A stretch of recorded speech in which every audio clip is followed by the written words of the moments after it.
Баршаларыңызға сәлем. Қыздар, бұл біздің клатч сумкамыздың екінші бөлімі. Біз мұны бірінші бөлімінде мынаның бетін сәндеп тіктік бисерменен. Мынандай жасадық. Сосын мынандай іштерін қаратып тіктім. Мына арт жағына да әр жеріне мынандай қылып бисерлерді жай ғана көктеп, ілмектеп тігіп шықтым. Енді келесісінде біз мұны қайтарылып тұрған жағын осылай ілмектеп тігіп шығамыз. Тартыңқырап былайынан тігіп шығамыз. Босап кетпейтіндей, жақсылап қатып ұстап тұратындай осылай ілмектеп айналдырып тігіп шығамыз. Бұны тіккен кезімізде екінші бетіне, арғы бетіне жібіміз өтпеу керек. Міне, яғы тап-таза болып тұру керек. Міне, осылай барлығын айналдырып тігіп шығамыз. Міне, тігіп шықтық барлығын айналдырып. Енді келесі мынандай ілгішімізді тігіп шығамыз. Міне, мынандай домалақ ілгіш бар еді. Соны осындай өзінің матасынан шнур қылып кесіп, осылай жалғап шығыптым. Не себепті бұлай істегенімді мен сосын айтамын. Мына шеттің барлығын айналдырып бисерменен қаптап шығамыз. Сол кезде мынау мешаться етпей ортада бос тұру керек. Одан кейінгі қадам бізде мынадай картон кесіп аламыз. Бұл жерде маңызды емес, қандай картон болса да, міне қатты картон клейлеп шығамыз. Бұны да ыстық желімдеріңіз болса, осылай клейлеп шығамыз. Ыстық желіммен болмаса, бұлай қайда мен? Міне. Мынау жаңағы алдыңғы көрсеткен момент клеймен де клейлеп шықса болады. Осылай жағып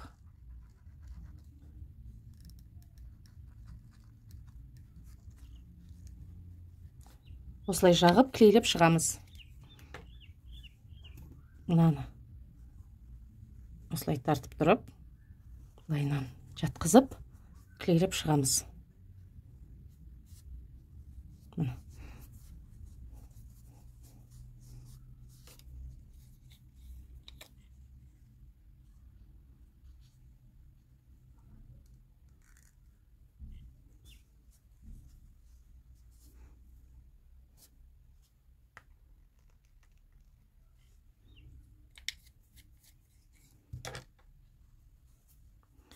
Осылай клейлеп шығамыз.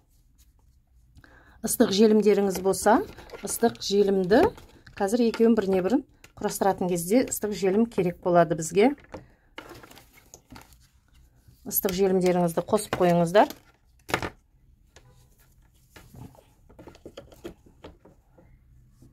Міне бұндайдан да екі беті керек болады бізге. Мынау қатып қалды.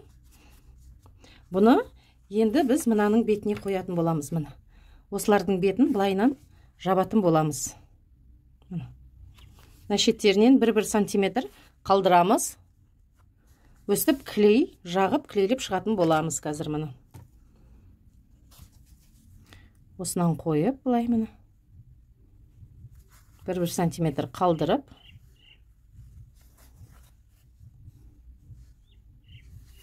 Мынау жаңағы бау қадайтын ілмектеріміз. Осылай қойып, қазір ыстық желімменен клейлеп шығамыз. Сосын бұларды біріне бірін бұлай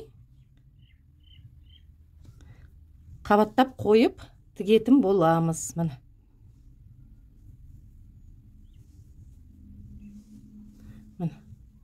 екі бетін неге 1 сантиметр ашық қалдырдық? Мына астындағы, мына ішіндегі астарлары бұлай тұрады. Біз бұны, мына екеуін бұлай біріктіріп тігіп шығамыз. Сол кезде мынау астындағы, мынау астары болады бізде.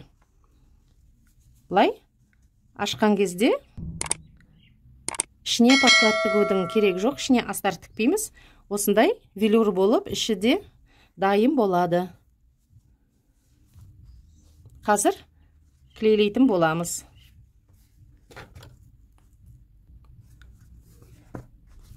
Міне достар, осылай ыстық желімменен біріне бірін клейлеп шығатын боламыз. Астары менен основной беттерін осылай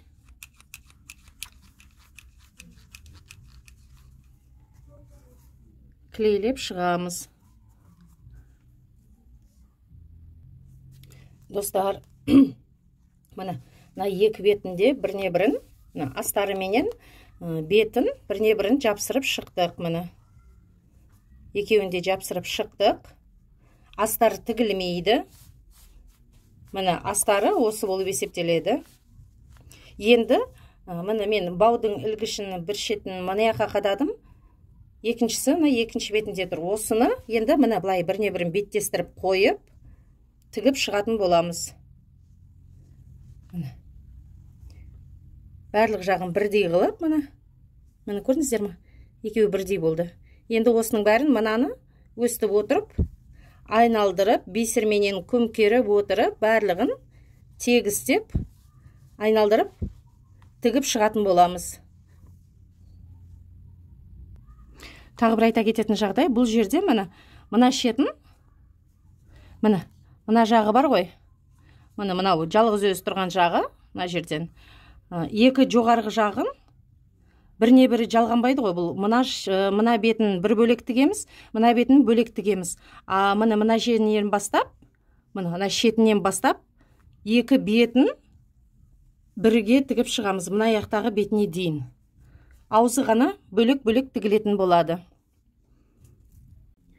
Достар, біз алдық, мына шетінде. Осы шетінен, мына жерден бастап, инемізді өткізіп аламыз бетіне қарай. Сөйтіп, қанша бисер мынаның ұзындығыменен туры келеді, сонша бисерді өткізіп алатын боламыз.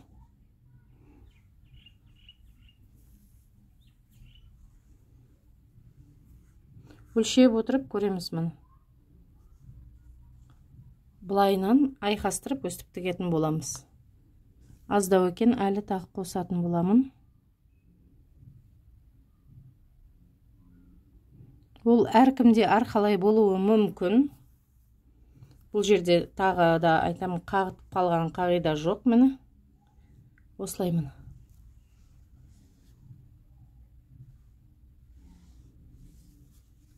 Өстіп айналдырып тігіп шығатын боламыз.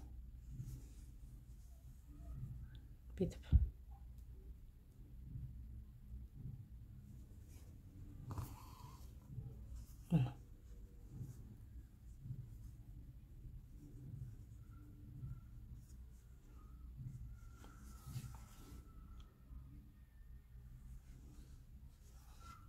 Осыны барлығын бетіп, мына басына дейін тігіп шығатын боламыз.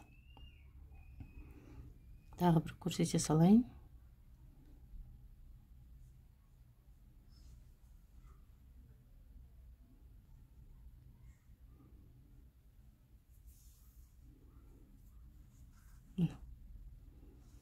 Менде мына жерде 13-14 бисер кетті. Мына дәл осылай екінші рет қасына қойып, дәл осылай тігіп шығатын боламыз.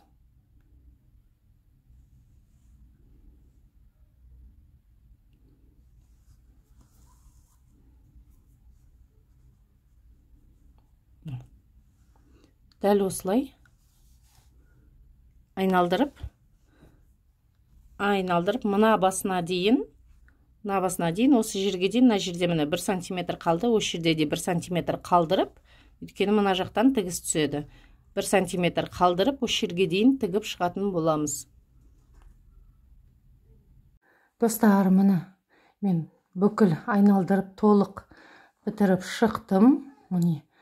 Мынау алдыңғы жағы, мынау артқы жағы. Мына жерінде екі ілмек, шынжырларын қадайтын ілмегі тұр. Мына дәл осылай болады. Енді мына жерінен қиғаштатып, аузын жабатын заклепкасын жасайтын боламын. Бұлай айтқанда дайын болды клатчымыз. Менімен бірге болғандарың үшін сіздерге үлкен рахмет. Сіздеріңізге сәттілік.